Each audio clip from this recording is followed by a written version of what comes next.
Supreme court ने electoral bond की जानकारी देने के लिए स्टेट बैंक ऑफ इंडिया को 6 मार्च तक का वक्त दिया था, मगर अब तक एसबीआई ने ये डिटेल चुनाव आयोग को नहीं दी, जिसे उसे अपनी वेबसाइट पर अपलोड करना था। अब ये मामला एक बार फिर से शीर्ष अदालत यानी सुप्रीम कोर्ट पहुंच गया है। एडीआर ने एसबीआई के खिलाफ अदालत में अवमानना की अर्जी दाखिल की है।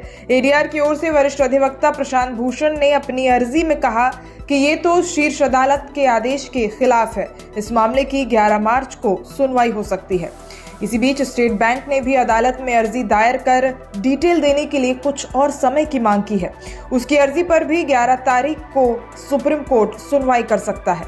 एसबीआई ने 30 जून तक इलेक्टोरल बॉन्ड के तहत राजनीतिक दलों को मिले चंदे की जानकारी देने की बात कही है। शीर्ष अदालत में उसने टाइम बढ़ाने के लिए अर्जी भी दाखिल की है। इस अर्जी पर भी चीफ जस्टिस की अदालत में 11 मार्च को ही विचार हो सकता है। एडवोकेट प्रशांत भूषण ने कहा है कि एसबीआई को 6 मार्च तक का वक्त दिया गया था। उसे बताना था कि 12 अप्रैल 2019 से लेकर अब तक इलेक्टोरल बॉन्ड में किसने किस दल को कितना दान किया।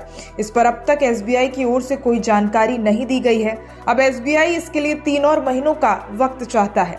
बता दें कि अवमानना की याचिका से पहले ही एसबीआई ने 4 मार्च को अपनी अर्जी दाखिल कर दी थी।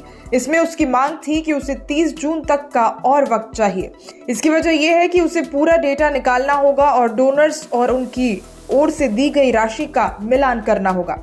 एसबीआई ने कहा है कि ये एक जटिल प्रक्रिया होगी, ऐसे में इस काम के लिए थोड़ा और वक्त दिया जाए। इस तरह यदि एसबीआई को जून तक का वक्त मिलता है तो फिर इलेक्टोरल बॉन्ड के तहत दान करने वालों की जानकारी लोकसभा चुनाव के बाद ही मिल सकेगी।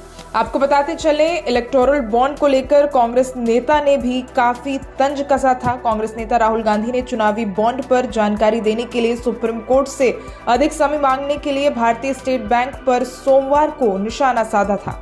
इसी के साथ ही राहुल गांधी ने इसे प्रधानमंत्री नरेंद्र मोदी की असली सच्चाई को छिपाने के लिए लोकसभा चुनाव से पहले आखिरी प्रयास करार दिया था। दरअसल एसबीआई ने चुनाव आयोग को चुनावी बॉन्ड की जानकारी देने के लिए सुप्रीम कोर्ट से 30 जून का समय मांगा है। राहुल ने अपने एक्स यानी ट्विटर पर पोस्ट करते हुए लिखा था, नरेंद्र मोदी ने चंदे के धंधे को छिपाने के लिए पूरी ताकत झोंक दी है। जब सुप्रीम कोर्ट ने कहा है कि इलेक्टोरल बॉन्ड का सच जानना देशवासियों का हक है, तब एसबीआई क्यों चाहता है कि चुनाव से पहले ये जानकारी सार्वजनिक न हो पाए।